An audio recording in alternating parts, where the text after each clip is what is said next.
The 24 hours leading into the morning of July 13th will go down in infamy.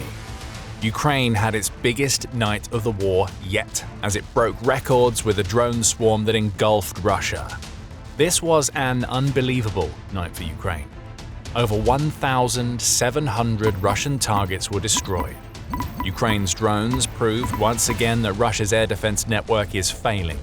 Russia has never lost so much in a single 24-hour period before. And somehow, it gets worse for Putin. This wasn't a climax. It was Ukraine delivering a message that its strikes are going to get stronger and more effective as the months drag on. Starting with the headline figure, United 24 media reports that Ukraine's Unmanned Systems Forces, or SBS, managed to strike 1,725 Russian targets in 24 hours, leading into the morning of July 13th, with most of those targets being hit during a devastating series of overnight attacks. That update comes from the commander of Ukraine's Unmanned Systems Forces, the exuberant Robert Baherove, in a Telegram post that provides some of the key details. Beyond the record-breaking number of strikes, the SBS caused 418 Russian casualties in 24 hours. And July 13th built on a month where the SBS has risen to become one of the most effective military units that Ukraine has. So far in July, 4,181 Russian casualties can be attributed to SBS drones. The same group has also managed to strike 19,759 Russian targets in 13 days, giving us a daily average of almost 1,520. If we take away the 1,725 targets that Ukraine hit on July 13th, that average drops down to 1,502. That shows us how remarkable the SBS's record-breaking July 13th really was. Over 200 more targets than the average, which has let Russia know that it needs to be scared. Ukraine's drone operators aren't slowing down. They are intensifying their attacks, and there's nothing that Russia can do about it. Now, we're not going to pretend that we can give you the rundown of all 1,725 targets that Ukraine struck on July 12th and into 13th. The video would be days long if we tried. And besides, Baherove hasn't provided any other details beyond the number. We can safely assume that a whole lot of the Russian rear was targeted, as Ukraine continues a logistical lockdown campaign that is shredding through Russian fuel and supply trucks at an alarming rate, in addition to taking down command posts, air defenses, and troop gatherings beyond the front. Instead, we're going to give you a few highlights of the night. And all of those highlights come from a series of strikes conducted by the Security Service of Ukraine, or SBU, which coordinates with the SBS to take out high-value targets in the occupied territories. Let's start with the ships. According to United 24 media, Ukraine's drones took out a pair of Russian Project 12150 Mangust patrol boats during the record-breaking 24 hours. Granted, these patrol boats aren't the most impressive warships in Russia's Black Sea Fleet, but then most of the stronger warships have been destroyed or are hiding as far away from Ukraine's drones as possible. Still, Russian Ships says that these patrol ships exist to help Russia guard coastal regions, and that they're equipped with either 12.7 or 14.5mm guns, which could be used to shoot down drones or attack uncrewed maritime vessels. What we see here is a continuation of Ukraine's gradual whittling down of a Black Sea fleet that has practically become a non-factor in the war already. On top of the patrol boats, the SBU and SBS also took aim at several of the ferries that Russia has been using to transport supplies and equipment into occupied Crimea. In the Kerch Strait, the Maria and the Yesik went down to Ukraine's drones. Ukraine also targeted Port Kavkaz, where it struck the Panagia and the Lavrenti ferries, presumably while they were docked and perhaps awaiting loading. Don't be fooled by the use of the word ferries, though this implies civilian ships. They are anything but. Russia has commandeered any ship that it can get its hands on to keep its Black Sea and Azov Sea logistics running. When Ukraine attacks these types of ships, it's crippling Russia's waterborne logistics network. And over the past week or so, that seems to have become a priority for Ukraine. July 13th saw Ukraine continue a campaign that has caused panic in the Sea of Azov. In the 8 days up to and including July 13th, Ukraine has hit 105 of Russia's Shadow Fleet vessels in that sea. That's what these ferries are, Shadow Fleet ships that Russia is using to move supplies around. The same outlet adds that Ukraine's drones added 7 fuel tankers and a few more cargo ships, a ferry and tugboats to their July 13th tally, for a total of 15 vessels struck. This is an ongoing campaign that is designed to make the Sea of Azov, the Kerch Strait, and any other waterway that Russia uses to keep occupied Crimea alive completely untenable. And it's working. Ukraine is raining down so many drones on the Sea of Azov that it's hitting one ship every 112 minutes, Brovdi declares. Russia has been forced to react.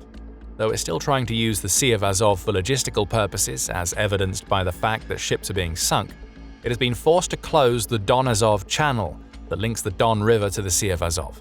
That closure began during the evening of July 10th, and it's a nightmare for Russia. It means that the ships carrying grain that Russia exports to other nations can't sail, and it also essentially means that the Kerch Strait near Crimea has been shut down. That strait links the Sea of Azov to the Black Sea, so we could also view Ukraine's drone strikes in the former as another way to isolate the latter. Russia hasn't been able to lift the restrictions it has in place yet. July 13th saw Reuters report that the restrictions are still in place. Ukraine clearly isn't going to relent. Another 15 ships down on July 13th means another extension of the restrictions. And come July 14th and beyond, we'll likely be hearing about yet more tankers and supply ships that have been struck in the Sea of Azov. We move on to another highlight of Ukraine's record-breaking night. Ukraine's drones also struck a trio of stationary radar systems that Russia uses to detect both maritime and aerial drones. Don't underestimate the importance of this particular strike. Radar systems are incredibly complex and difficult to replace, especially when Russia is dealing with the sanctions that Ukraine's partners have put in place. Russia also lacks everything that it needs to create a good radar industry. It doesn't have the microelectronics needed for the most advanced radars, Global Defense Corps says, nor does it have the manpower, experience, expertise, or talent to build better radars than the old ones that it already has. So when Ukraine takes out radar systems, it puts a burden on a Russian industry that struggles to replace them in every aspect. Plus, Ukraine opens doors. The 3 radars destroyed near the Sea of Azov on July 13th won't be able to detect Ukrainian drones coming tomorrow. We don't know which specific systems Ukraine's drones took out, but it almost doesn't matter. More radars down create more opportunities for future attacks. Plus, Ukraine gets to enjoy the irony that the very weapons these radars are supposed to detect were the ones that took those radars out of the war.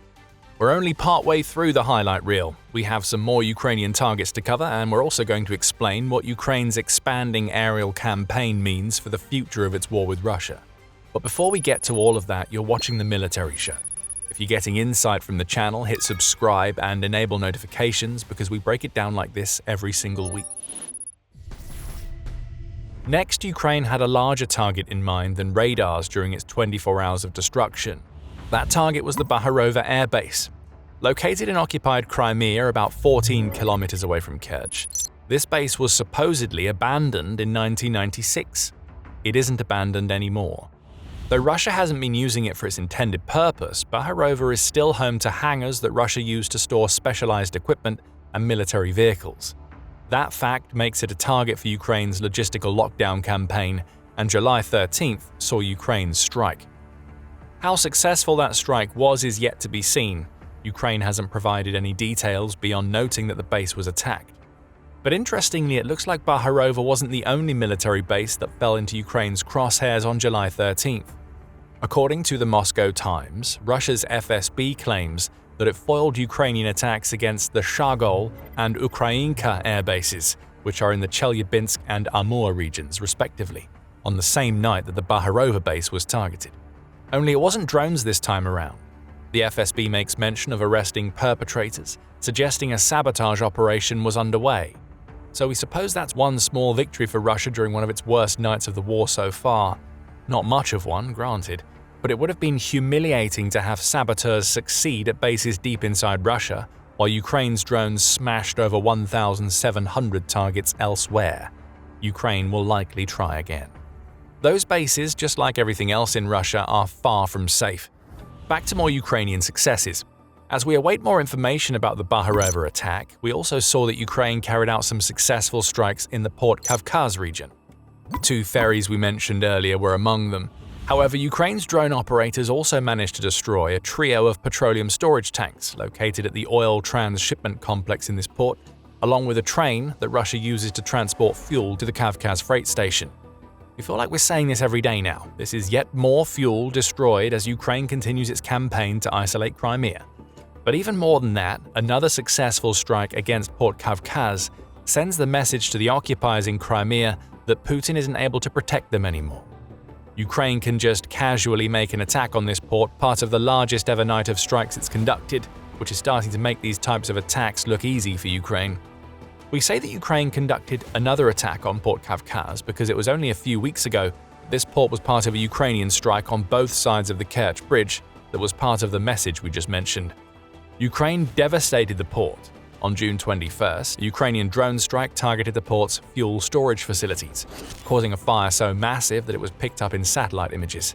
That fire shut down a port that Russia uses to transport ammo, weapons, and fuel into Crimea, and Ukraine will be hoping for the same result from its July 13th strike. We have one more highlight for you before we move on.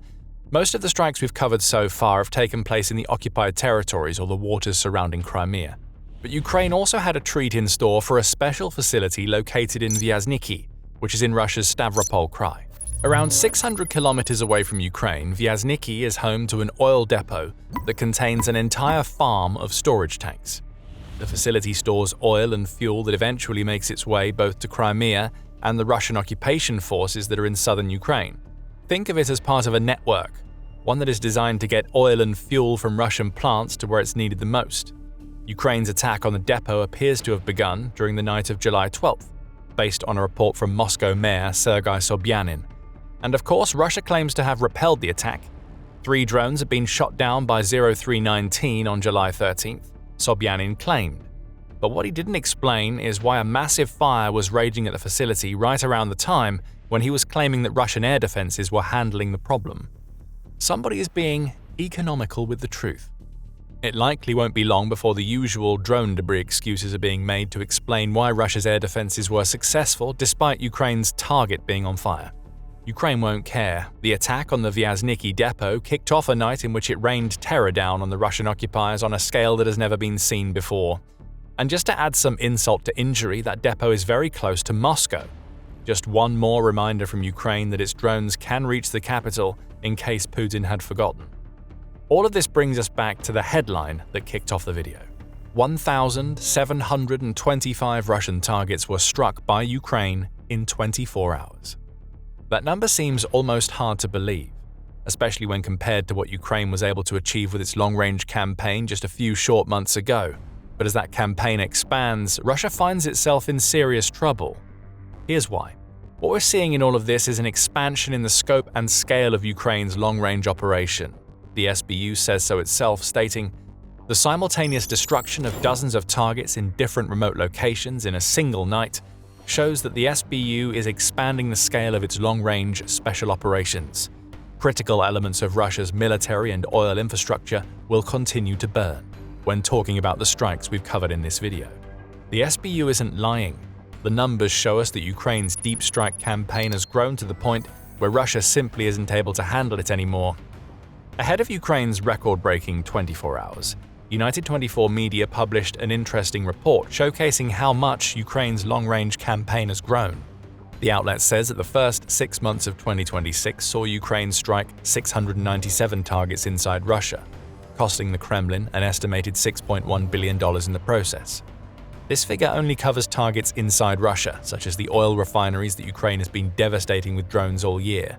When you throw Ukraine's middle strike campaign into the mix, you can add another 7,028 enemy objects, says the commander-in-chief of the Ukrainian Armed Forces, Oleksandr Syrskyi. Those numbers are revealing because they also tell us that Ukraine's night of 1,725 strikes must have mostly included targets on the front. The mid- and long-range targets we've covered were the highlights, but Russia lost plenty of equipment and soldiers to go along with them. Syrskyi says that these numbers demonstrate that Ukraine has no problems hitting whatever it wants to hit in the middle and long ranges anymore. Russia can't do much to stop Ukraine's drones from taking out its targets. And if that wasn't bad enough, Ukraine is also taking steps to strengthen its long-range campaign. Just a couple of days before Ukraine's record-breaking night, President Volodymyr Zelensky announced the creation of the Long-Range Impact Command. Made official by a presidential decree, this command will formalize and centralize Ukraine's long-range resources, essentially making a campaign that is already tearing through Russia and the occupied territories more lethal, streamlined, and effective. Putin must be shaking his head in disbelief. Ukraine is already wreaking havoc without this command structure, so he can only imagine what will be coming once the new organization is in place. All of this is happening as part of a wider Ukrainian strategy to disrupt everything that makes it possible for Putin to continue his war. The concept is simple, and as old as warfare itself. Take out the source of Russian power, both inside Russia and in the occupied territories, to weaken the soldiers on the front and impose massive costs. What's different about this traditional approach of establishing aerial dominance is how Ukraine is doing it. Ukraine has a halfway decent air force, but it's nowhere near large enough to cover all of Ukraine's territory, never mind flying into Russia to take out targets. What Ukraine is doing instead is making use of drones and its own low-cost cruise missiles to shatter the Russian war machine from the inside. Aerial superiority in the traditional sense isn't needed anymore. Rather, Ukraine can send thousands of drones all over the battlefield and beyond every single month to hinder Russia's attempts to advance, destroy oil and fuel, and take out targets that Russia thought were out of range. It's a genius, asymmetric strategy by Ukraine, and it's only going to get better as the war goes on. Russia is feeling the impact in many ways, no more so than in the fuel crisis that has grown so extensive that it affects the entire country. You'll have noticed that fuel and oil tanks and storage facilities were among Ukraine's targets on July 12th and into 13th. That's been the case for months now. Ukraine's strategy has resulted in Russia's domestic gasoline production dropping to the point where it can only service 65% of the country's seasonal demand. Russia is short up to 45,000 metric tons of fuel per day now, which is forcing it to seek fuel from other nations just to keep up. In a July 14th report, United 24 Media also revealed that Russia's fuel shortage is so widespread that it's leading to the cancellation of fuel tenders that were supposed to keep Russia's emergency services stocked up. What Ukraine is doing now is exposing what was once one of Russia's greatest strengths as its biggest vulnerability. Russia isn't supposed to run out of fuel. It's one of the world's biggest oil-producing nations.